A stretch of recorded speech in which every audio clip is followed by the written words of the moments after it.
we are. Yes, I'm not sure if you had a chance to check out the episode I was able to. I released this past Tuesday, No. introducing the whole series.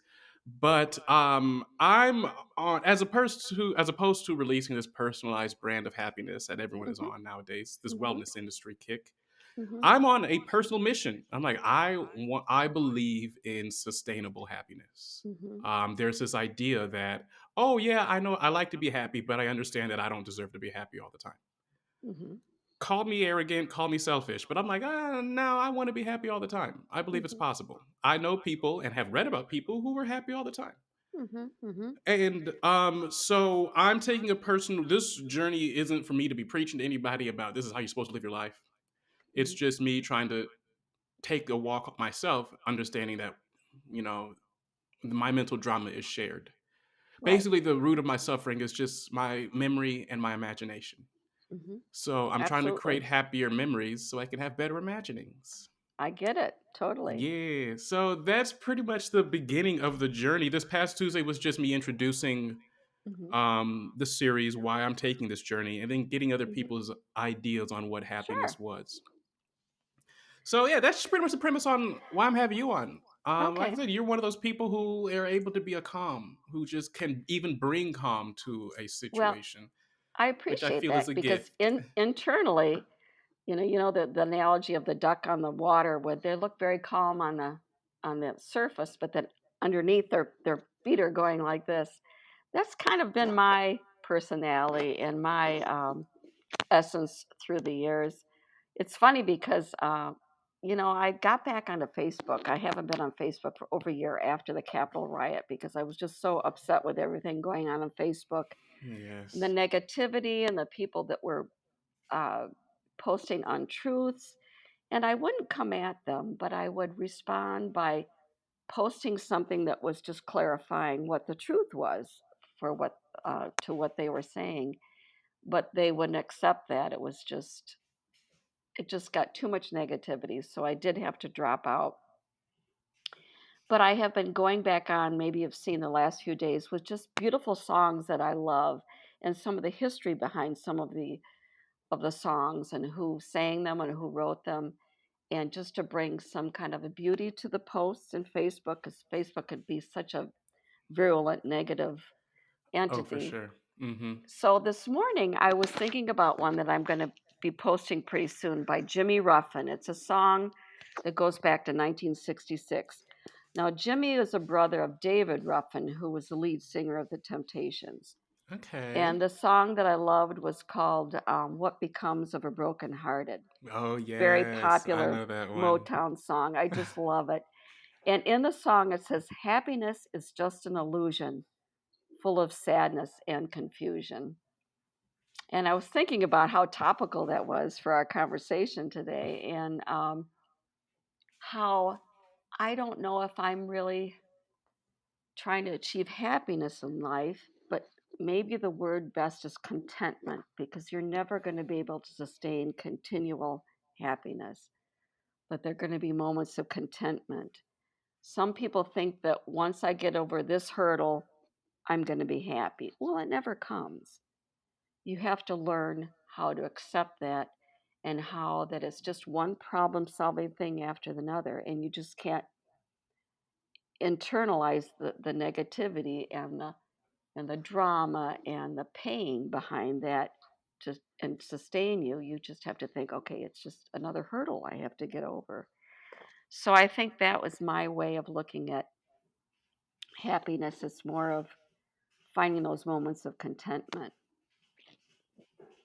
I appreciate that very much, and I Hmm. believe that's a lot of what I've been hearing Hmm. from people. And it reminds Hmm. me of this quote I heard recently from Blaise Pascal that said, "Always carry something beautiful in your mind."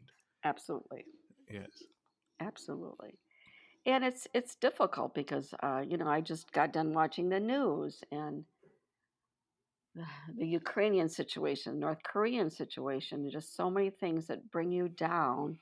And with all that, uh, excuse me, I lost my Oh, mic. no problem. All that permeating the atmosphere all the time, it's hard to sustain some happiness. Um, but we marshal on. We have tried to compartmentalize that because you can't let that overcome your whole essence. Mm-hmm. Um, but it's very difficult, Oh, for very sure. difficult. I Sorry. Go ahead. I'm sorry, I lost my little cap. I told you, Mark. This is interview with Grandma. That's what you. No, no problem. That's in the continuing saga of. Okay, let's interview Grandma. All right. Um, to tell you a little bit of my background of Mm-hmm. unhappiness, I grew up in a family where there was a lot of uh, nagging, fighting, some physical violence, and I had to endure that for a long time and try to cope with that and try and find happiness. It also grew into a hoarding situation. I couldn't have kids over to play. I couldn't um, entertain. It was a very shameful thing, a very hurtful thing, a very painful time in my life was growing up. And so you try to figure out how can you find happiness in that environment. Mm-hmm. Fortunately, my mom had me um, enrolled in ballet class, and I found that the arts was really an outlet for me. That's how I was able to find my happiness and my place of contentment and calm. And I'm so grateful for those experiences. I took ballet for 15 years, um, and it was such a balm for me to try and escape that oppressive negativity that I was growing up with. So I think when people get involved in something like that or in nature, it's just it's for me where you find it's a soul subject where you find your happiness, and I certainly needed it, and I promote that for so many other people that are dealing with that kind of trauma in their lives. Yeah. How do we strive? Because that's one thing that, of course, a lot of us can fall into this habit of striving to be Hmm. happy. Because I will admit, yeah, unhappiness is something I knew a lot as a child, also. Hmm. And so I've realized, like, since the pandemic, when everything slowed down, Hmm. I found out how fast I was going, and I asked Hmm. myself why. Hmm. And I'm like, I'm striving to be happy. I'm Hmm. chasing happiness. Yeah. But I realized in turn, it was one of those things I had to reverse the environment that I was raised in. Hmm. But I ended up recreating that environment for myself and other people. You know, Oh, okay, I see. Hmm. so how do we get out of this trap, this idea? Because the world has gotten very serious, and no Yeah. one. It doesn't feel okay to take that time to be content. Hmm. We feel better striving to be happy, but being unhappy. Like at Yeah. least I That want to be happy, but we feel better being unhappy. How do we get it's out of too that trap, it's too especially much. today? Yeah, it's too much effort to keep trying for it. You just have to relax into it. It's interesting Mm, because one of the factors that really influenced me was negatively was my religious upbringing, and it's funny because I've been craving. We're in a new neighborhood, a new city that we moved in September, so we have no sense of community, mm, and we've been looking for that. And I've stayed away from churches because I've been burned. Um, but I was looking into a fairly liberal United Church of Christ church that was not far from us. And so we went there Sunday. And it was such a liberating experience because his message was about how you don't take the Bible stories seriously. It's where people were experiencing life at a certain place and time and trying to describe God and trying to describe their lives. And we can learn from it, but we can't take it literally. And that was such a breath of fresh air for me because I grew up in an environment where it was very rigid. It was Lutheran, formerly Swedish Lutheran church. It was very rigid, mm, and mm-hmm. this is what you believed, and God is the only way, and our religion is the only way. And it didn't open my mind up to all the different possibilities of experiencing the divine. And that was a really negative impact on me. And it's funny because the pastor at the service referred to a book of Greek myths, and it happened to be the very book of Greek myths that I read when I was a child, and how it got me to thinking, okay, there's other creation stories. There's other ways of people interpreted God. There's other ways besides the Christian one one idea that explain our universe. And why is my Lutheran faith the good one, the only one, the pure one? And it's not. There's other ways that people reach that divine and can find that divine and find that sense of belonging. I do believe having actually that I'm coming from I really think myself as agnostic up until this point, but I think that there is a divine thread through everything that we need to tap into. I don't care how you define it, whether it's Buddhism or Christianity or whatever. If you're not tapping into that divine or feeling it you're within you, you're not in community with the universe. And so I just thought I'd share that experience I had last week because it really was enlightening to my growth. As even though I'm almost 68 years old, it was integral to my growth as a Yes. person and as a Christian, which I kind of still consider myself as, because Jesus is still my go-to guy. But I don't like all the crap that's been surrounding him Mm-hmm. in faith. Yeah. Oh, yeah. I'm sure you can tell that I can relate to that. Understanding that my parents are still active in the church, Right. and those are questions and conversations I've been having myself, and I've Hmm. had to have them personally, just because even if you say spirituality, people automatically jump to religion. It's Right. such a heated conversation. Right. And it doesn't you don't have to have subscribe to a certain religion to be a spiritual person. I totally am on board with that. It's just, Mm-hmm. but I think in order to be whole, you really do have to be connected to some kind of, there's some kind of power out there. I don't, at first I thought, well, maybe I'm an atheist. And I thought, no, because I think maybe it's not God, but I think there's some kind of power out there that we tap into that connects us as a people. Mm-hmm. And it really does make you feel whole, I think.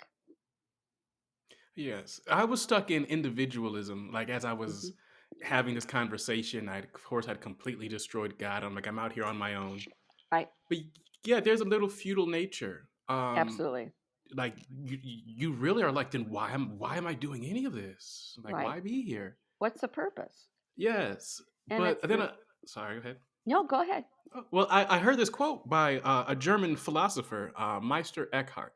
And I would Hmm. say it in German. It's super easy to say in German, but I haven't practiced, so I'm not going to. But it literally said, God becomes and God unbecomes. Hmm. And so it's saying the closer you get to God, the more intimate you become with God, the more you realize that the less it becomes God, essentially. Sorry if you hear my cat behind me, but Hmm.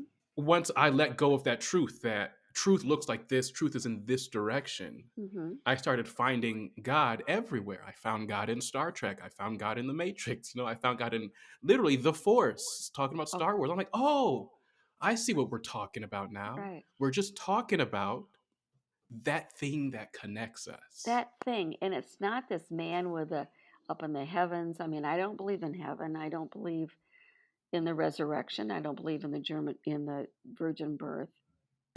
It's all stories that we have been told where people have trying to explain God and explain the world. But I still feel confident in what I do or do not believe, I guess you could call it, because it's so much more basic than that. It's about community. It's about loving people. It's not these religions that separate us and that create barriers. Um, we have to find our commonality, and religion often is an obstacle to that. Oh, yes. Did Yes. I? Are we And talking about happiness? we Is are this talking about about happiness? happiness. It is. It Is is. this But about happiness? but a lot of I believe I believe a spiritual nature is having a spiritual side is a path to happiness. But Right. I guess we are, drawing that line in the sand and saying there is a distinct religion that hasn't is a distinct difference Hmm. that hasn't been pushed between Right. this idea of dogmatic religion Hmm. and self-reflective, spirituality, Right. Right. which there's recently I heard, because as I'm getting into, like, all the other religions talk about Jesus. Christianity is the only one that decides to not talk about anybody else. But Right. as I'm reading Buddhism, they're like, notice how after Jesus died, the disciples were on the road to some town, I don't remember, Yeah. but they spent an entire day with a man. And then they went to this guy's house and he broke bread. Hmm. And then they recognized Jesus in the act of breaking of the bread. Hmm. Hmm. And their push was, it was that appreciation, it was that gratitude, that mindfulness that was brought into this moment. All, like, I'm going to bring that full moment of gratitude, the connectedness of the universes in this piece of bread. And in Absolutely. that, they're like, oh, there's Jesus, the way of Absolutely. thinking and behaving. That's And how you and never die. and mindfulness is huge. I can see, particularly in the world the way it is today, with how fast paced it is, and all the technology and the layers and the cacophony, and it's very hard to be mindful. And that's where the spiritual is. You have to be mindful every moment, every conversation you have with someone. It's about them, it's not about you. Every walk through the woods, it's about the woods, it's not about you. You have to really be in the present, really embrace it, really make it a quilt around you. I mean, it really, you can't be some other places at some other time. It's funny because I don't know if you know what an empath is, but I'm an empath. I and I don't Mm-hmm. know whether I was born that way or it was because of the difficult situation I grew up in, but I'm very sensitive to everybody's feelings and needs, and I'm very attuned to what's going around me, to the point where sometimes I can predict what people are thinking and feeling. And it's a very onerous position because you absorb negativity plus you absorb positivity, but it's very exhausting. But you can you're very sensitive to your universe, and I think it's a gift in a way, but in a way it's exhausting. uh, but I think that's how I it's a connection with me to people and to the world that's very heightened. It's a heightened sensitivity, and I appreciate it, but it can also be a burden. And I'm not sure why I'm bringing that up, but it's why sometimes I can't feel really happy because I know the nuances of everything going around me, all the pain, all the strife, all the joy, Mm-hmm. and it kind of becomes can become kind of an imbalance. But I also think it's a gift. Yeah. Definitely, because I feel I struggle with that also, and I Hmm. learned that one area that mindfulness helps is that, yeah, there are times where my world gets too big and I Hmm. get too overly connected, Right. and I start to connect our traumas, and I'm like, I can Exactly. explain exactly why you were hurt that way. You were hurt Right. because they were hurt because they were hurt because they were hurt. You know how to But I interpret it. realize, Yep. if yeah, but I have to start making my world a lot smaller. And in those Right. moments, be like, well, right now, though, Hmm. here's what we can be grateful for. Right. And on that, do you have certain techniques? Because I know one thing that I am going to be getting into, and that one thing that Hmm. not just every religion says the word meditation. Hmm. And there's a lot of people put a certain kind of mysticism to meditation, a lot of people put a certain Right. kind of evilness to it. But at the end of the day, meditation is just awareness. And when you sit and close your eyes, you're being aware of Absolutely. different things. But I've found that for me personally, bike riding is perfect meditation, because you Oh can't yeah. zone out while you're biking, especially in Chicago. You shouldn't zone Yeah. out while you're biking, you No, know? absolutely. Uh, Plant care, it's like taking time to Oh, inspect I my do that too. plants. I have my succulents. They're my children. Oh, yes. Awesome. But yeah, that's essentially my next Can I tell question. you, Do you I like have, succulents because you only tell me. have to you water them every 2 weeks, and they're good. They're pretty Oh, hardy. yeah, for sure. But yeah, Yes. I know. It's those those simple routines, particularly if they involve life, like plants, um, that really help, I think, with your happiness and your contentment. Um, yeah, and bike riding. I love bike riding. We live right near a bike path now that goes along the Mississippi River, and it's just beautiful. And we love the change watching that. Well, we just moved in September, so we haven't really seen the spring, but we love. Um, we just love it. It. That's what nature is for. It's for our balm, and I wish more Mm, people could realize how much of a balm it can be for their psyche, because it really is. It's a healer. It very much is a healer. Um, and yeah, I couldn't what be are some without. things you do get from nature as that I bond? think What are I some get. things, yeah, that you, like? What are some ways specifically that that in these moments I know that it can help me like this? I think watching the changes of the seasons, realizing okay, everything's going to come around again. That's it's a very predictable thing. When your world is very unpredictable, the seasons of the forest across the street from us is very predictable. You know that the spring is going to come and the new life is going to come, and just the stalwartness of the trees and their strength and the Mm, resiliency. Um, it's just very much feeds me in that way where I know I'm not, and it also makes you less important. I think, which is good. I think it's not all about me. It's about mm-hmm. the bigger picture. I think when you experience nature. Um, so yeah, I can't imagine. Mark, I love the fact that you live in Chicago, but I can't imagine unless you're getting out a little bit Yes. because it's funny because the older I get, the more I want to stay away from large cities and go to the quaint little towns or the forests or the Mm, national parks, because I think so much of the stress today is caused because we're not having those opportunities for that gift of the openness and the beauty of nature. mm. Absolutely. Yeah, I feel that. The one thing I do appreciate is there is a little. It is a bit easier to balance that here in Chicago. There are Hmm. ways to get Yeah. tapped into nature. Hmm. Sure, you'll see the skyline in the background, but we've got it's an excellent biking city. You can bike out to the suburbs. Sometimes Hmm. I take the train out to Joliet to be with my aunt Good. and just to ride out into nature.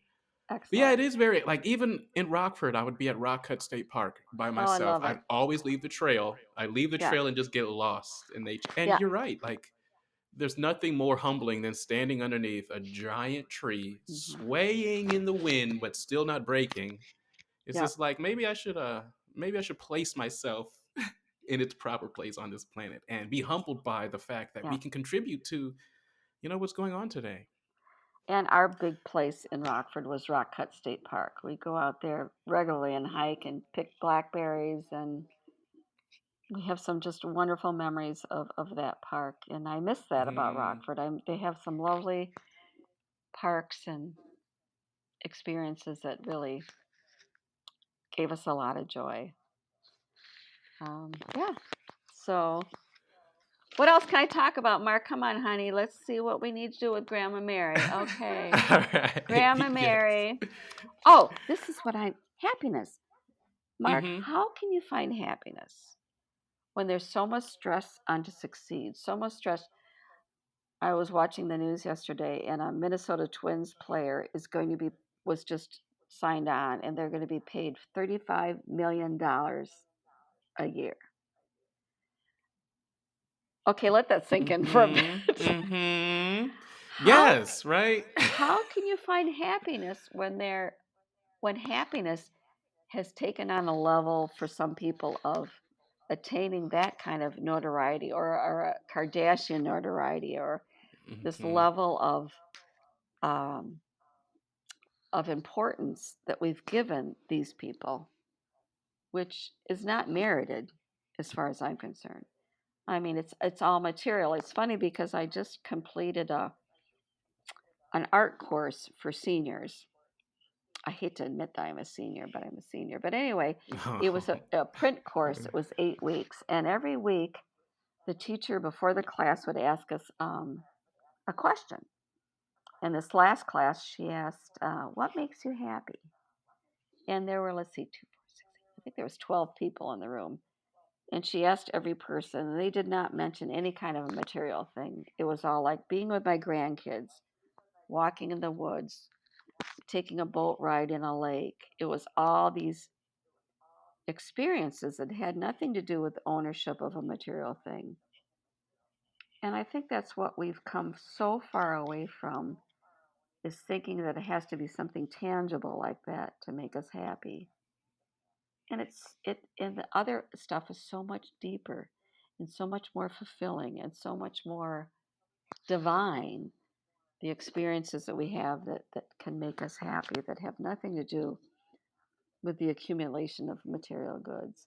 But our culture and our capitalistic, and I'm not an opposed to capitalism, but we've gone to some kind of an immoral capitalism where the attainment of things not only sustains our our economics, but sustains our souls, which is so an anti. It's such a negative search, a negative experience. Right, Mark? So, oh, for sure, definitely. That's why I'm here. I've been feeling like the odd one out because I'm staring at a leaf on the sidewalk and people are like, "What's wrong with you? There's people dying." And I'm like, No, no, "But this but you leaf is can't. beautiful. Have you seen it?" Absolutely. Oh, I love it. And I love that perspective because you have to capture those moments. You can't be bogged down by the grief of Yes. the world because it will, like I said, like an empath, it'll make me sink. And I can't be Yeah. productive Oh, for sure. if I'm always sinking. Right. I get it. Yes. I'm trying to find this one quote I just heard recently. But John O'Donohue said it, but the first half I know it's just says it's a mystery we're here. Hmm. And if you just dwell on that, it's a mystery we're here. Oh, it's a Everyone, even total those who mystery. say they know, we still don't know. It's a total mystery we're here. And it's that person. I guess it's reveling in the mystery that makes And the our mystery time is here and it's worthwhile. exciting and it's scary. And you think of yourself. So I remember when I was little, I would think of the universe. I go, how can there be a universe?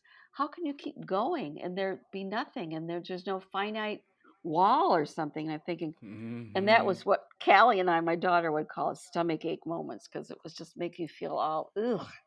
I don't get it. It makes me sad. It makes me melancholy. It makes me scared. But That you have to reverent get awe, though. but it's You know. awe. I mean, you have to get past Yeah. that and think. And well, so often I say, well, this is our one shot at it. This is our one shot. I mean, I'm not going to come back again as a bird or anything. I don't think. If I did, I'd come back as a red-tailed hawk. But anyway, Okay, yes. like, I think it's dust to dust, and my body is going to go into the earth and sustain other life. Hmm. Um, but when you think about that, it's a scary feeling. It's a scary thought. But back to happiness. That's why you have to make every moment count. You have to make it real. You have to make it purposeful. You have to make it um, loving. You have to make it Hmm. community. You can't. That's the only way you're going to be able to get through this and not feel totally like shit. That's what I'm saying. Yes. You have to just um, realize your place in it. You're not the center of the universe. You're just a small Hmm. part of it. And you can do what you But a can, small, insignificant part. right? Absolutely. And it's okay to be insignificant. But you can be significant in some things, but otherwise you are insignificant. I used to think that I was going to be Miss America. Yeah, look what happened. No, didn't Yeah. happen. It still I mean, can. it There's can. time. I could be Mrs. America. But I was involved in a lot of shows and a lot of musical theater at the time, and that's where I Mm. found my outlet, my creativity to make me feel kind of important. But anyway, I digress. And I No, think we're that's out all of right. time. Yeah, I want to ask one last question of you Yes. before we go. But yes, and I did, and that's where I'm at now because I'm now seeing in that interconnectedness. I'm seeing how my significant portion will be, the practices and the impact that I leave when I'm dust. My practice self, the actions of Mark will still be around, and I'm hoping those are positive actions of being happy and spreading love and happiness. Absolutely. So before you go, I wanted to hear from you. Yes. Um what's one change you hope happens or hope to see in the social atmosphere that will, steer people mm, uh, down a path towards, sustainable happiness? Well, social atmosphere. I'm not. I'm on Facebook, but and I think Well, I let's might say have an. social climate, like society as a Okay. broad society. I think. Well, most importantly, when you think about the Republicans and the Democrats, we have to give a little. We have to find some commonality. Right now, it's become extremely territorial. There's no mid ground, and they're entrenched. Although I see myself more as a liberal, I'm not a very far left liberal because I think they kind of are entrenched just as much as the far right. We have to find some ways of finding commonality and community. We're not going to be able to sustain our culture, I don't think, unless we do that. And it means giving up some stuff. It means giving in, not being so entrenched and forceful and mean. I think of some of the stuff that's going on with our poor Supreme Court candidate Hmm. right now. It's just mean. It's Yeah. just to boost your own ego and your place in the world. And I think if we could let go and go back, we need to go back a sense of community and manners, but still be woke. I mean, there was a time in the 50s where yeah, everything was good. People could leave their doors unlocked and their cars unlocked and play in the streets, but there was still discrimination. There was hate, but it was an underlying current. It wasn't to the surface. Now Hmm. it's at the surface and the wound is opened up and we can't put a band-aid on it anymore. We keep putting band-aids at stuff and we can't do that. We have to let it heal. But we've become kind of far away from we've come a little too negative and strident in our thoughts, in our perception of culture. We need to bring back the the community of the 50s, but with the wokeness of the 2022. Hmm. Definitely. Yeah. Well, thank you so much for your time. I don't want to take Yes. any much more. I know I said 30 minutes. I do appreciate. I'm gonna hit the stop button.